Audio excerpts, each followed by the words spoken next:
All right. Good morning, everybody. Today is Wednesday, May 16th, 2018. And this is Before the First Cup with Jules here on UCY.TV. Happy Wednesday, everyone. It is a damp and cool 64 degrees and overcast here in upstate New York. So where do we leave off on Friday? We titled the show Virus Life Cycle, Gene Edits, Phages in Humans, and Food Biocontrol. We have been looking at some of the viral agents they've been tinkering with in the laboratory and how this ties back to some of the former biowarfare and biodefense program where the research never ended in places like Fort Detrick and Plum Island. And over the last few days, I mentioned a book I was reading by, I believe his name is Karl, titled Lab 257, and it's all about Plum Island. And while I was reading, I ran across a few excerpts that had actually referenced some investigative reporting that Karl Grossman had been doing at the time. And I realized at the time, Karl has been on Lonnie's show, and I think you've been on Libby Haleve's show as well, Karl. Oh, sure. But Karl is a professor at the State University of New York at Old Westbury, where he teaches investigative reporting, and he's an investigative environmental journalist himself. He's written for all kinds of publications and been on Long Island, one of the Long Island television networks as an investigative reporter. And Karl, I've always known Karl as someone who has spent a lot of time on the nuclear disasters that they're creating across the planet.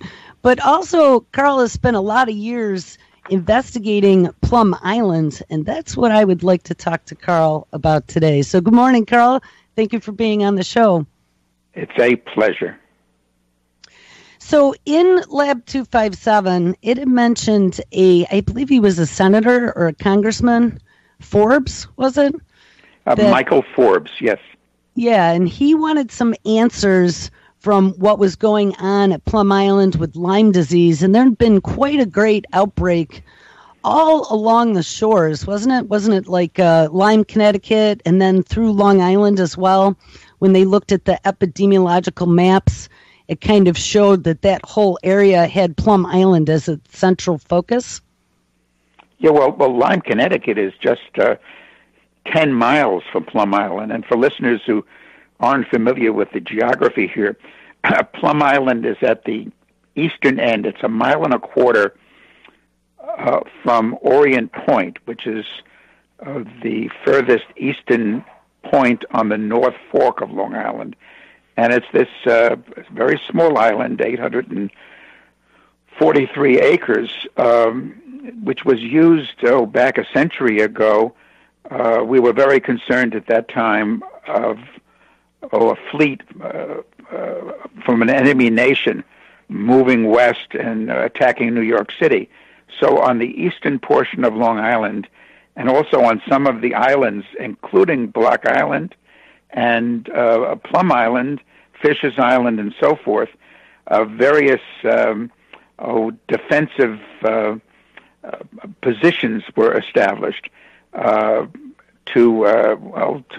Cannons were placed. For example, on Plum Island, on the eastern portion of Plum Island, there are trenches and places where years ago there were cannons. Likewise to the north on Fisher's Island. And the idea was to stop any fleet coming west with these armaments. Years went by, and the concern wasn't an enemy fleet heading to New York, but bombers and in recent years missiles attacking us. So that turned out to be an obsolete mission. And Plum Island became, in the 50s, something else.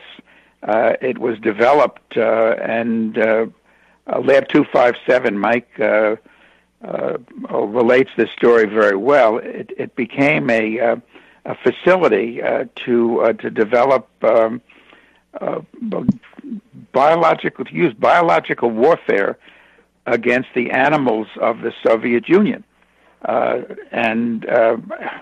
mean, that might sound crazy, but in fact, I've done a lot of work on it. Michael Karl documents it very well, and also the major newspaper on Long Island, Newsday, back in 1993.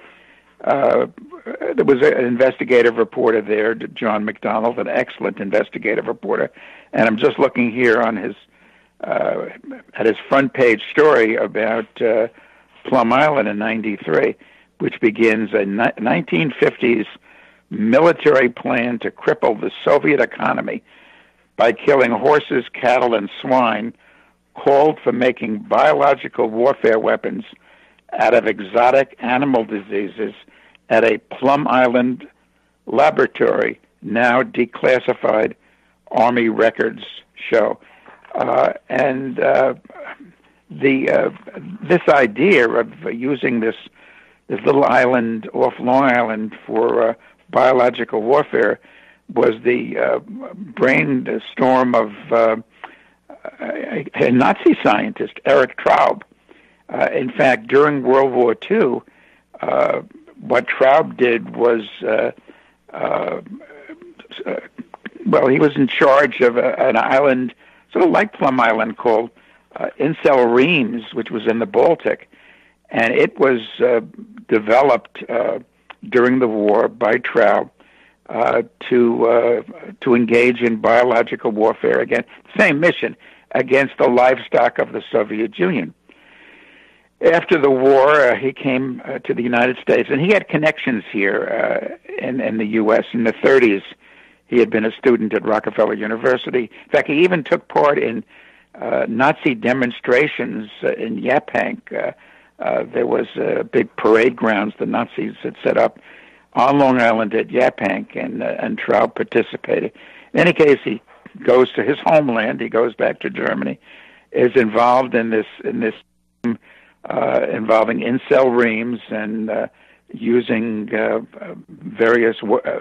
engaging in various ways to kill the livestock of the Soviet Union.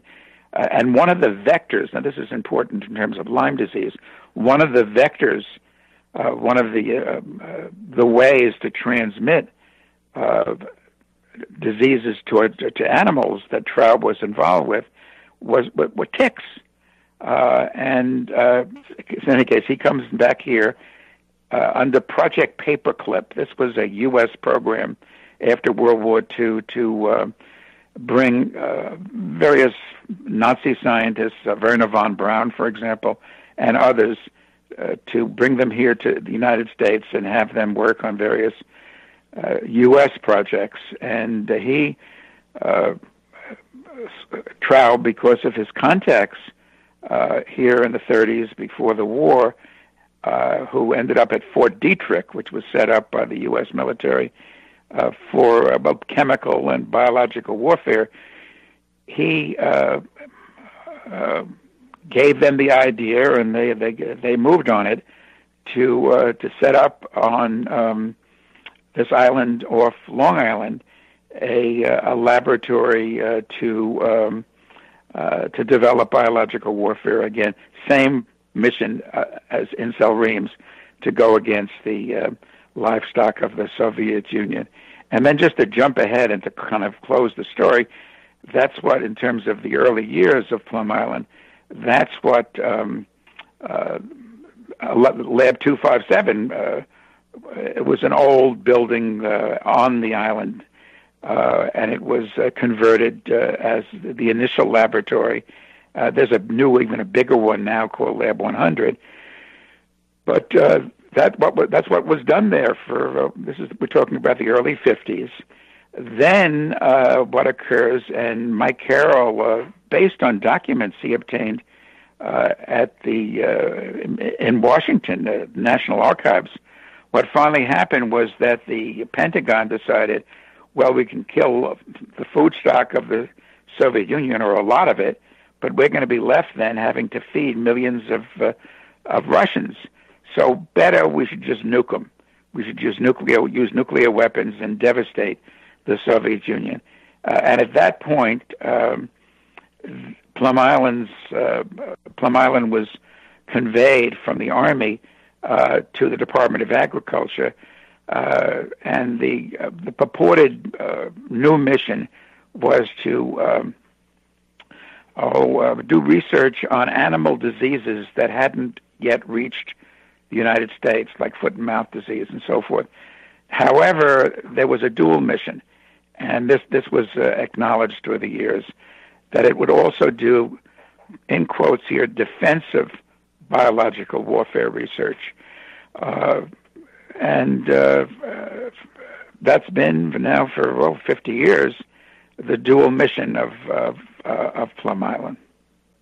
And that's really kind of once they inked that, I don't remember the name of the convention, maybe the Geneva Convention to outlaw chemical and biological weapons.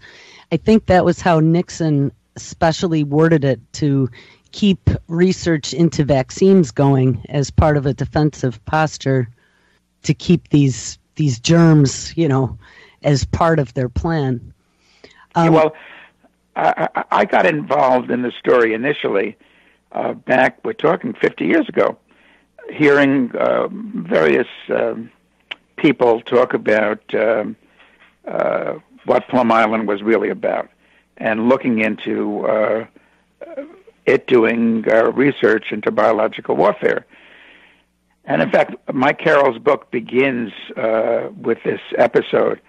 And also on the track of Plum Island was Newsday. I was working for the Long Island Press, the daily Long Island Press. At that time, there were two major newspapers on Long Island, the Long Island Press and Newsday. And again, I was looking into this biological warfare component of Plum Island's work, and so was Newsday. And what the Department of Agriculture thought it should do was to open Plum Island for a day, sort of a dog and pony show, and invite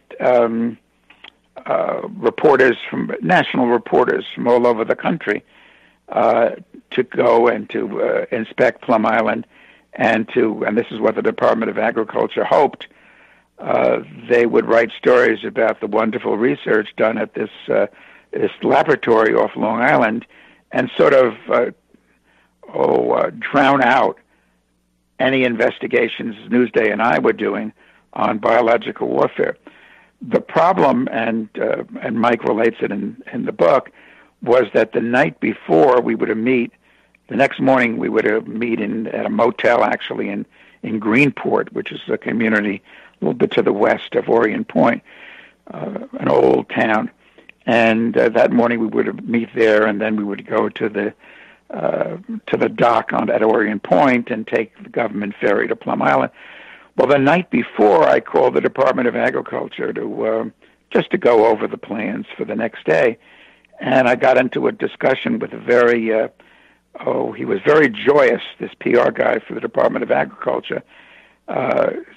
This is on the eve now of this dog and pony show, and he starts to telling me on the phone, well, yeah, we do biological warfare research on Plum Island, but it's only defensive. Now, this was the first official acknowledgement that they were doing this kind of stuff. And what I did was I put a story together that night, and it ran on the front page of the Long Island Press about how for the first time a U.S. Department of Agricultural official admitted biological warfare research being done on Plum Island, and that story of mine was carried on the A-wire of the Associated Press the next morning. But this was unbeknownst initially to the Department of Agriculture people. So in any case, they get all these reporters together. They put us on the ferry, take us to Plum Island, and then you got to go through various procedures. You got to take off jewelry. You have to. There's the decontamination procedure afterwards and before. They want you to. In any case, take us to Plum Island. Take us through these laboratories, which was very bizarre. I remember at one laboratory, the Plum Island scientist held a vial of foot and mouth virus in his hands, and he said, "There's enough foot and mouth virus in this vial to kill all the cattle on Earth. In fact," he went on, "enough virus in this vial to kill all the cattle that have ever lived on Earth." Oh my God. And I said, "What do you need all that foot and mouth disease virus?" And he immediately said, "Well, it's not for biological warfare. It's not for biological warfare." I mean, he was like volunteering the biological warfare aspect. In any case, it was really mad science that we were observing, they were witnessing. And for anybody who loves animals, you'd end up crying. I mean, there was cattle, horses, other animals, and they have them in pens inside, and they were experimenting on them. I mean, it's now, what year was this? This is back in 1970. I mean, PETA would be, and still will be, or would be, annoyed about what kind of experimentation is being done with animals on Plum Island. Then we were taken to an old Army mess hall, because as I mentioned, the century before, it was a military, it was called Fort Terry, and it was the basis of Fort Terry was to service these cannons that would be used to shoot at, like during the Spanish-American War. If the Spaniards came here with their ships, we'd be able to shoot at them from Plum Island, from Fisher's Island, and so forth and so on. I mean, a lot of these islands on the east of Long Island were geared for stopping an enemy fleet. Even Cuttyhunk, which is a sweet little island off Massachusetts. I've been there, and there they didn't have guns there, but they had posts for observation and so forth.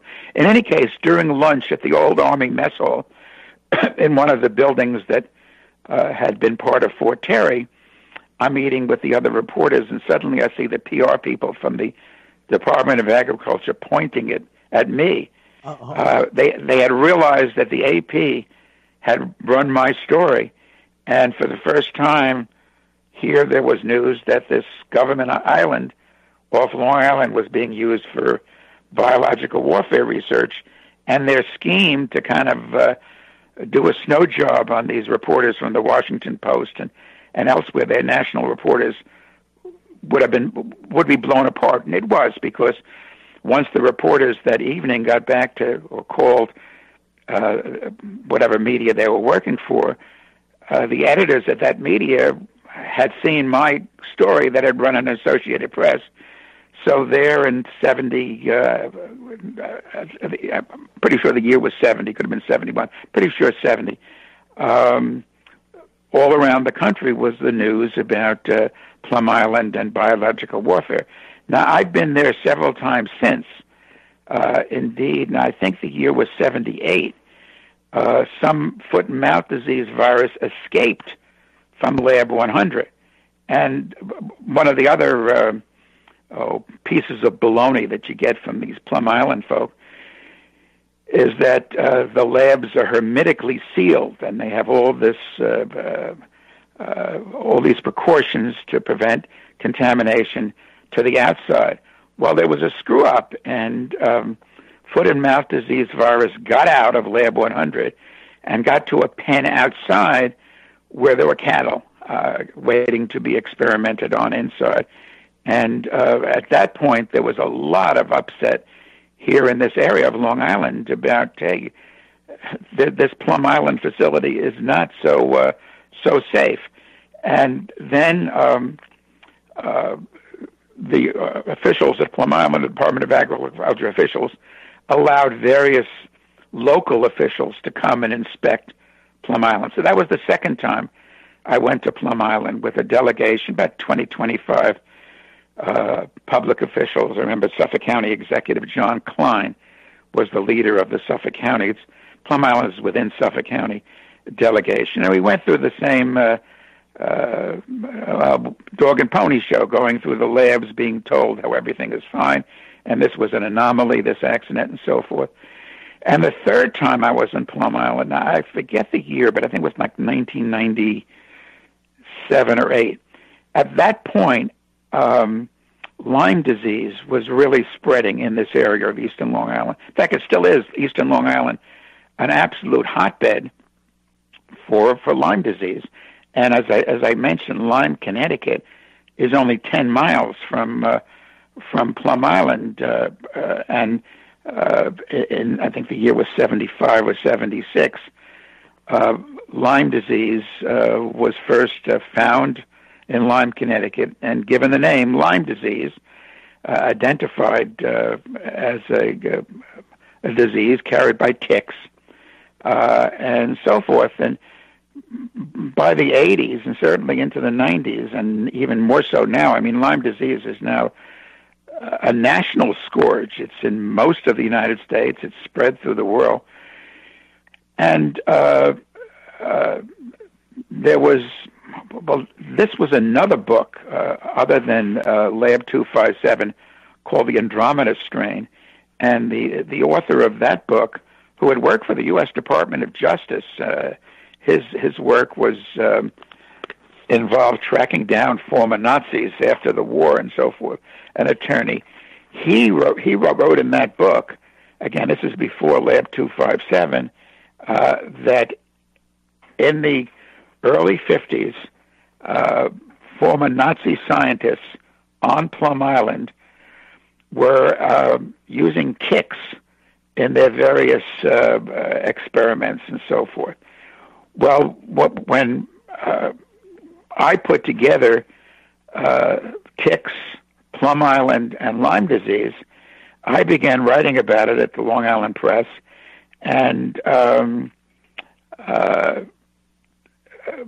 other newspapers. The Long Island Press went out of business, and then I started writing for weekly newspapers on Long Island. And John McDonald, again, the investigative reporter for Newsday, got into the issue.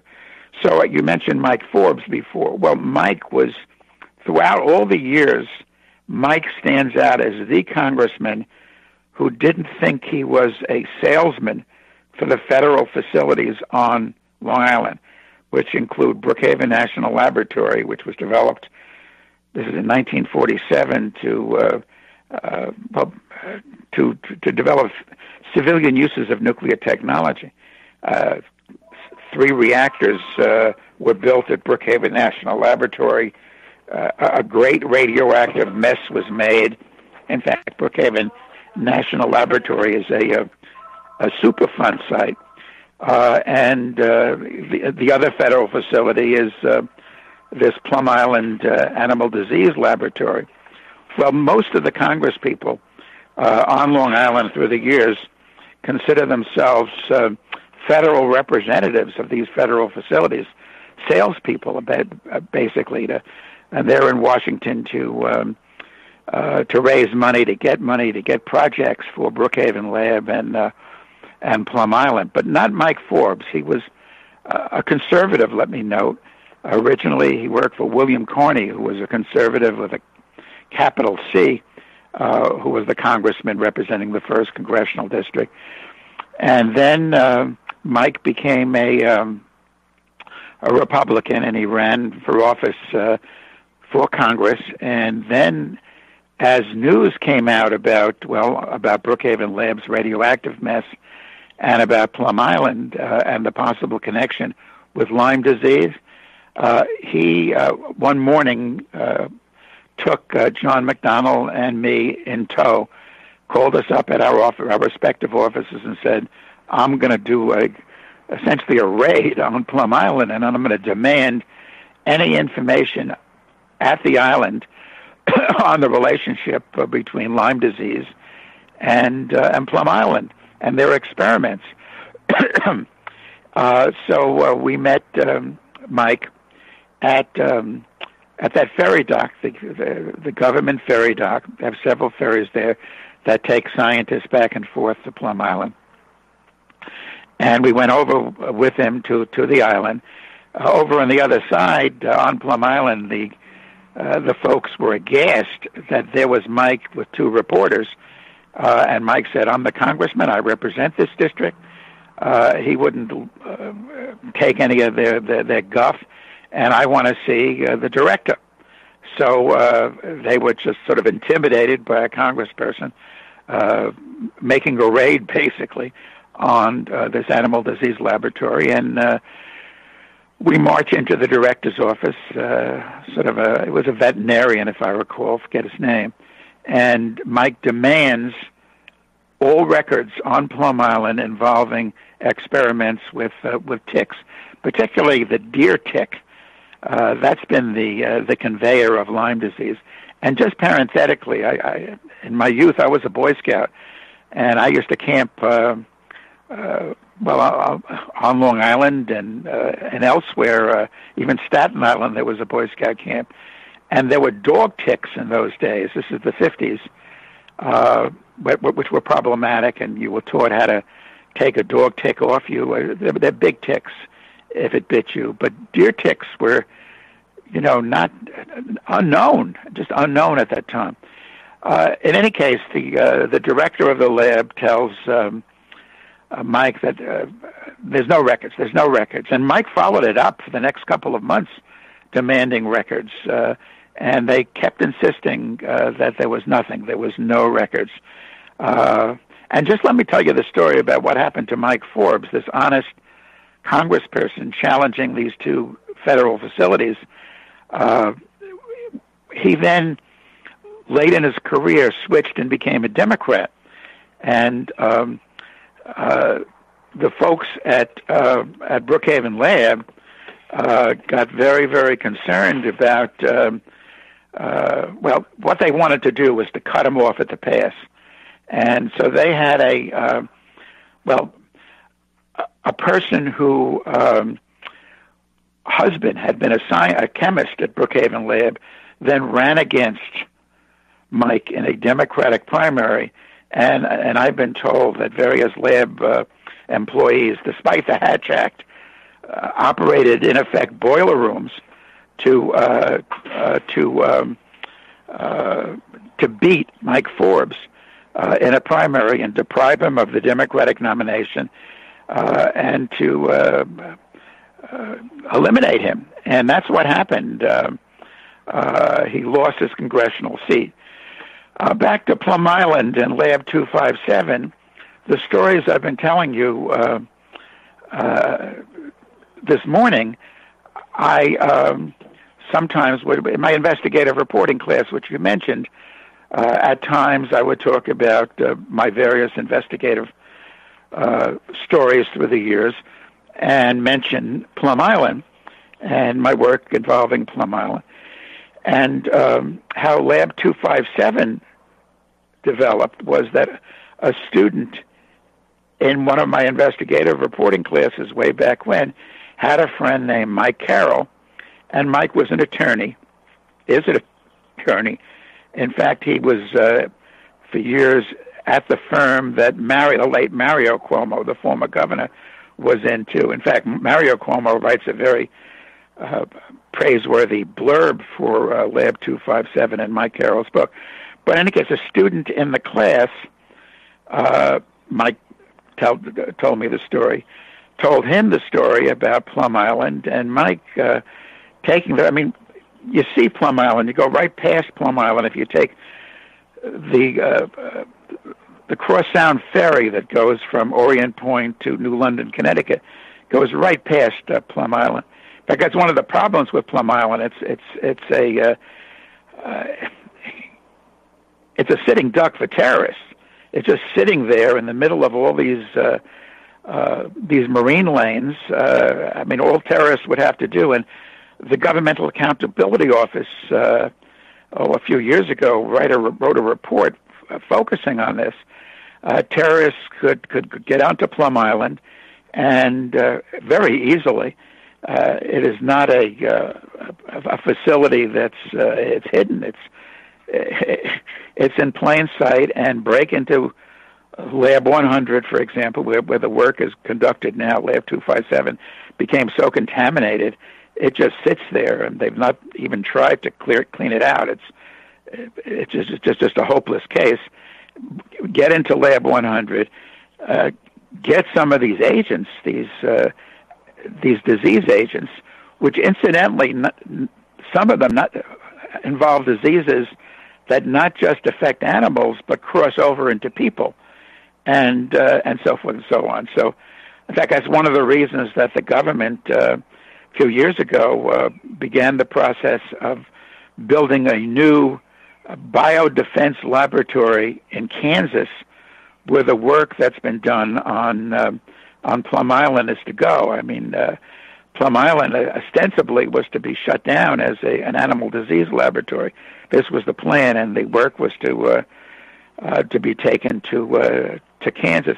In any case, Mike, here's the story from somebody in my class, a nice fellow in my class, remember him, and decides, because of seeing Plum Island, taking that ferry over to Connecticut, he became very curious what's really going on Plum Island. He began doing research which just took him into a whole new dimension. Again, he was an attorney. This was his first book. I remember he came over to my house where I'm sitting right now and introduced himself, and he was going to do a book on Plum Island, and I invited him to go through every document I had on Plum Island and use my photocopying machine, and he spent hours using my photocopying machine and pursue the story. And thus, he ended up almost a year later with his book, Lab 257, which actually, let me note, has many... Mike's use of the National Archives, I hadn't gone to the National Archives, so a lot of this stuff about the details about Traub and Fort Detrick and how Traub really set this island up to do biological warfare, paralleling the mission of Incel Reams. I didn't have. Neither did John McDonnell have. But when we knew what the mission was, but we didn't know the details and the Nazi connection. So Lab 257, I think, is a great, a wonderful, and important piece of investigative reporting. And listeners should pick a copy up, read it, and realize what's sitting there. I mean, here it is. It's off eastern Long Island, but New York City is just over 100 miles to the west, and Boston is about 70 miles to the north. So if there's a terrorist incident involving these disease agents on Plum Island, if there's an accident on Plum Island, I mean, the Northeast megalopolis surrounds Plum Island. It's Plum Island is in the midst of it. And then you get back to, of course, Lyme disease, and whether some sort of accident or some sort of a military program involving deer ticks as agents for biological warfare ended up with a blowback with this disease, Lyme disease, originating on Plum Island, and Mike Karl thinks it did, based on his research, and I suspect it did too. And become a regional initially for Long Island and Connecticut, and now national and international epidemic. Well, I also believe that in Lab 257, I had read that the facility itself, back in the early days, was receiving all kinds of diseases coming in on ships from all different parts of the world. So they have this huge library of these horrifying diseases that not only, like you said, infect animals, but could potentially infect humans as well. And you've said you've been there 3 times. I'm very interested in what type of biosafety gear they had you wear, if anything at all. Well, they have you initially strip, take off your jewelry. They put you go in as naked as a babe, and they give you these lab coveralls or overalls to wear, and you go through these laboratory facilities. They're supposed to be a negative vacuum system, so everything is kind of kept in the lab and all. But there's been a series of accidents I mean, the one in 78 affecting the cattle outside the Lab 100 building, that's not unique. There have been accidents through the years at Plum Island. I mean, it's not hermetically sealed as they would claim it is. And in any case, going out then, leaving the labs, what they do is put you through a series of showers, and you get some dial soap to use. That's supposed to be kills bacteria, and this goes for this they claim is a safe procedure. I wonder about it. Again, Lab 257 details the accidents that have occurred through the years, my stories through the years, and listeners just Google my name, Karl Grossman, Karl with a K, Grossman, and put Plum Island into Google, and you'll see.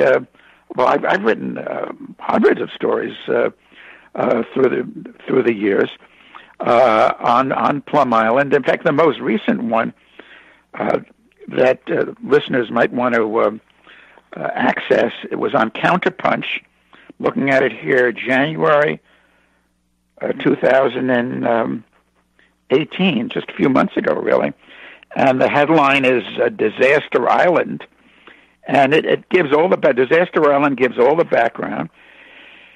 It's a pretty long story. Again, on Counterpunch, just put Karl Grossman, maybe Counterpunch, Disaster Island, you'll get the piece. And it brings people up to date about what's happening now. And what's happening now is as outrageous as what's always been happening for 50 years. What's happening now is, again, even though the federal government is spending, it's going to be $1 billion plus to build this laboratory in Kansas to look into this biosafety facility, animal biosafety facility, and it will be at level 4, which is a much higher level in terms of safety precautions. I mean, at Biosafety 4, the scientists who work in a facility at that level, they're in kind of like spacesuits and so forth. Plum Island is 3, so it's less stringent precautions. In any case, the government is spending oodles on this new facility, but when there's a vested interest, I mean, I have found as a journalist for many years that so much of the horrors we face are caused by people with vested interests that want to perpetuate. I mean, why Brookhaven Lab was set up to develop civilian uses of nuclear technology in 1947 was here was the Manhattan Project during World War II, developed atomic bombs, and then after the war, the folks involved wanted to perpetuate nuclear technology, and also the corporations involved, Westinghouse, GE, were the principal contractors, private contractors for the Manhattan Project during the war on nuclear technology. And historically, 80% now of nuclear plants worldwide are of Westinghouse or General Electric design or manufacture. And again, vested interest, even, I mean, the news this week as this volcano is erupting on the Big Island in Hawaii, the island of Hawaii, tourism officials in Hawaii are asking people to don't cancel your plans. Come to the Big Island anyway.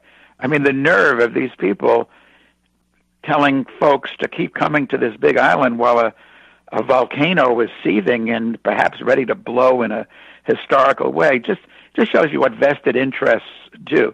So in any case, because of the vested interest on Plum Island, because of just a couple of hundred government scientists who work there, and they want to keep their facility going.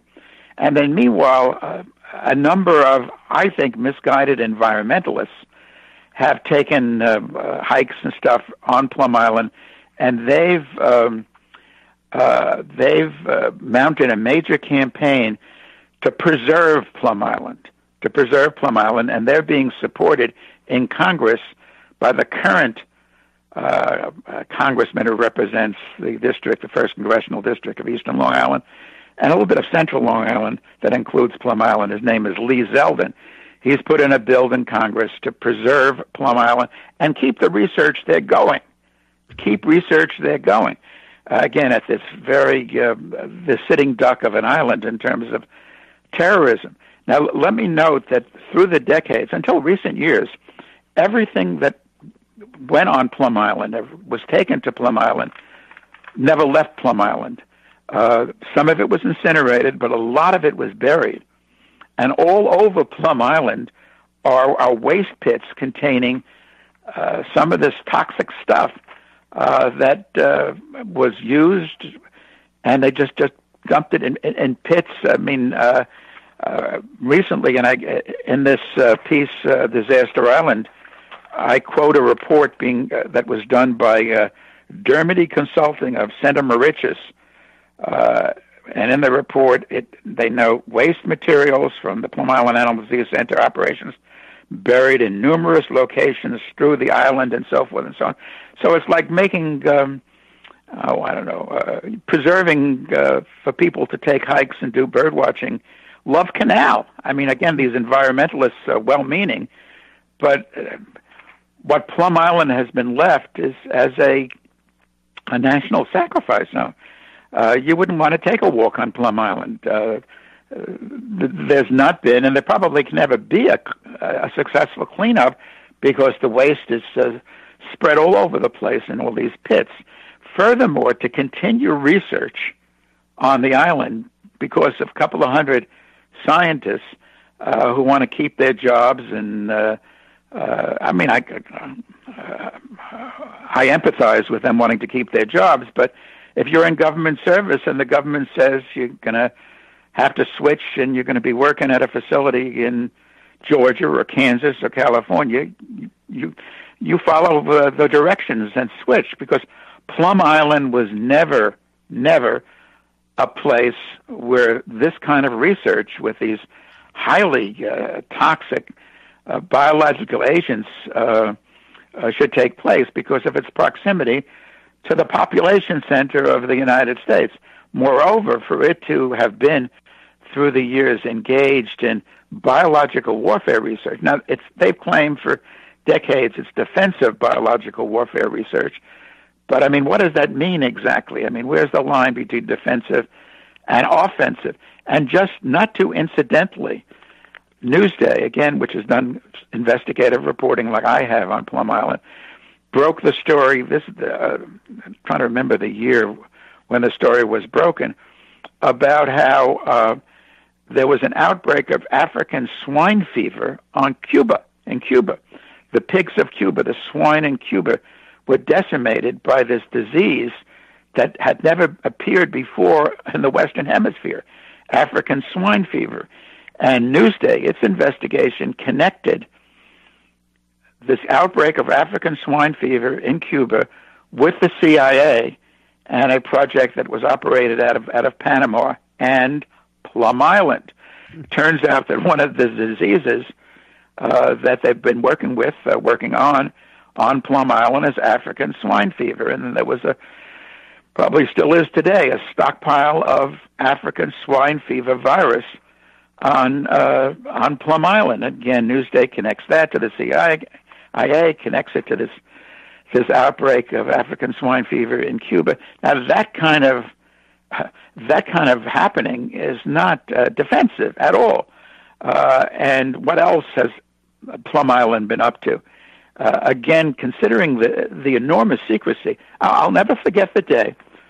There I was with John McDonnell, again, a skilled investigative reporter, award-winning investigative reporting, a congressman who had integrity, Mike Forbes. In fact, just parenthetically, but listeners might be interested, after his terribly disappointing experience being a congressman, being an honest congressman, and being drummed out because of his taking on Brookhaven National Laboratory, basically, and its radioactive contamination. They were discharging tritium, radioactive tritium, at Brookhaven Lab from the from the reactors into the groundwater of Long Island. And tritium is radioactive hydrogen. Once it goes into the water, you don't get it out.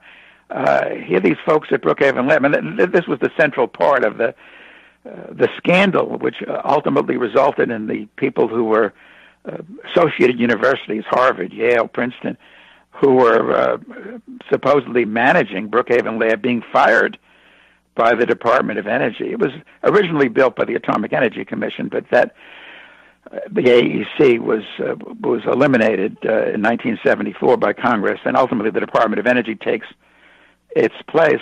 In any case, Mike went to religion. He became a deacon of the Roman Catholic Church, and that's what he does now. He's a deacon down in Texas. But in any case, for this kind of activity to occur, poisoning animals. Only a Nazi like Eric Traub could have figured that one out. And for the people at Fort Detrick and the U.S. government to embrace this scheme, it was just absolutely sinful, just outrageous. And if it to go on year after year, and now, for it not to end, not to stop, for the laboratory, Lab 100, and they've spent a lot on Plum Island, the government, with renovation, a lot because of these Congress people getting grants and money for new work on Plum Island, new construction work on Plum Island.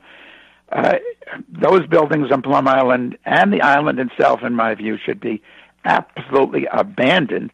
As Mike told me, and there's a quote here from Mike Karl in my article, Disaster Island, this island is an environmental disaster, and you can't let anybody on it, says Mike Karl, and this is the way it should play out. It should be. But Congressman Zeldin and these misguided environmentalists, they would allow the island to continue on its merry way. The research, whatever the research involves, to continue, and people to hike around in the midst of these pits of toxic waste. And just what I was mentioning before, John McDonnell and I sitting with Mike Forbes, what I was referring to is sitting with Mike Forbes, this honest congressman, and John McDonnell, the skilled investigative reporter, with, at that point, the vet who was the director at the Animal Disease Laboratory, and Mike asking him, and you have no records of any experimentation here with ticks? And he said, no records. And again, the months went by, and Mike sent me some of the correspondence, and there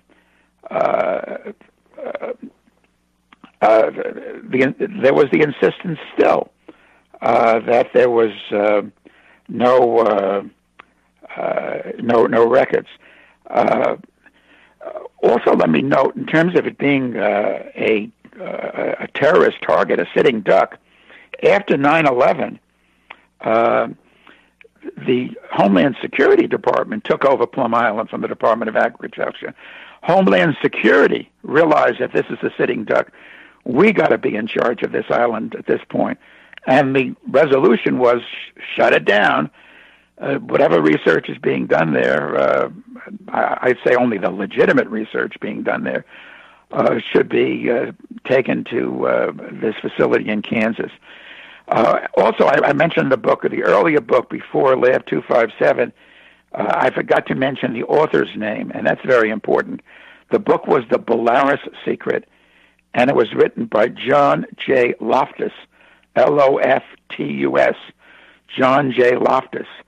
And you can get a used copy of that book. It's an older book. It was published in way back in 1982.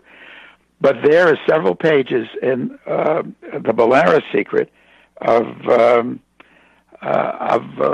Loftus writes, and again, he's a lawyer. He worked for the Department of Justice as a Nazi hunter, about these former Nazi scientists and I don't know if former is the appropriate word when you talk about Nazi scientists, doing experiments with ticks on Plum Island, and Loftus was the first, just the first, to raise the specter of this being the origin of Lyme disease. Again, his earlier book, The Bolaris Secret, very important. I mean, it doesn't get into great detail about Plum Island as Lab 257 does, but those couple of pages, were what connected me, or made me to connect Lyme disease, deer ticks, and Plum Island, and to begin working on that angle of this horrific story. Now, you've mentioned the new facility for Plum Island in Kansas a few times, and we've covered a few articles on that new facility on the show before. I believe it's going to be in Manhattan, Kansas, and right now they are housing some of the materials at the University of Kansas. But isn't that in Tornado Alley? It was one of the worse than that. Worse than that, beyond being in Tornado Alley, I mean, we're in Hurricane Alley, so it's analogous to, there's been problems on Plum Island when it's been hit by hurricanes. Lab 257 details some of these episodes. But besides that, it's in the center of where cattle are raised in the United States. One thing about Plum Island is, again, other kind of animals can be affected, and people can be affected by some of the agents that they work with on Plum Island, have worked with on Plum Island, because the crossover agents. But Eastern Long Island, though in fact the first cattle farm in America began in Montauk, which is just opposite Plum Island on the South Fork of Long Island. But this is not cattle country anymore, for sure, and we're talking about centuries ago. Just interestingly, that was established, that facility. But Kansas, and I've been to Manhattan, Kansas. I've spoken at Manhattan, Kansas. I've been on the college lecture circuit for many years, and one of the places that I've appeared, in fact, I spoke there on nuclear technology, nuclear power, was Kansas State University. And it just shows the dopiness of the federal government. It's like, out of the pot into the frying pan. We're going to shut Plum Island, and then, in fact, we're not going to really shut Plum Island, but we're going to build this biosafety facility, in Kansas. I don't think that's the proper place. I think if you're going to do animal research involving, in fact, any research, you got to get to an isolated place. The Centers for Disease Control, they're in Georgia, which isn't Atlanta, but it's not exactly isolated, but they've focused on isolation of their structures, of their buildings, of their laboratories. One of the reasons, though, that the Department of Agriculture and then Homeland Security thought we should go to Kansas, particularly Manhattan, Kansas. Kansas State is a huge university. And there's a biosecurity research institute out in Kansas, and it has biocontainment and so forth. So they figure because there was competition for this new biosecurity facility to replace Plum Island. I think one Arizona. I'm not sure, but I think there was a group from Arizona that wanted it. A group, I believe, from North Carolina. Not sure, but I wrote stories years ago about the competition. But the government, in its wisdom, finally selected Kansas. But again, I remember being in Kansas, and what interested me is when you get to the airport, there was a statue of Damon Runyon, the famous writer, New York writer. Guys and Dolls was based on a story Damon Runyon wrote. Well, he was from Manhattan, Kansas, and there's a statue of him in the airport. But once, I left the airport and I'm driving to the university, there's farms, cattle farms, And so if there's a problem with that foot and mouth disease virus, which is a major virus that has been dealt with at Plum Island, and it gets out, I mean, people in America are going to be eating a lot of chicken for the next bunch of years because it could affect our livestock. So I don't think that was the place to have a substitute constructed for Plum Island. I've written that it should be put on what's been done on Plum Island, again, the legitimate component. I don't endorse any of this biological warfare. We're going to kill our enemy's food stock. I mean, that's pretty hideous. Nuking another country is as hideous as well. But in any case, what I've written is that maybe an isolated island in the Pacific, with the facility being built underground, might be appropriate. But no, I don't think Kansas is a good place to develop for this either. No, not at all. I mean, you would think maybe somewhere up in Alaska or as far away from population and in the cold would probably be better. So one other thing, we're almost at the end of the show here, but one other thing that you mentioned before the show started was the fact that at one point Trump had been considering turning Plum Island into a golf course. Yeah, well, talking about wise people, Trump, in fact, I mentioned that in Disaster Island, that Trump, let's see, indeed, in 2013, real estate developer Donald Trump announced he wanted to buy Trump Island and develop this is Trumpian language, quote, a really beautiful world-class golf course on it. I mean, maybe if that would have been done and the Trumpsters would be go to play on, I kind of don't want to get into that. But yeah, Donald Trump had offered to take Plum Island off the government's hands and build a golf course on it in '93. Unbelievable. Go to karlgrossman.com for Karl's website. Thank you very much for being on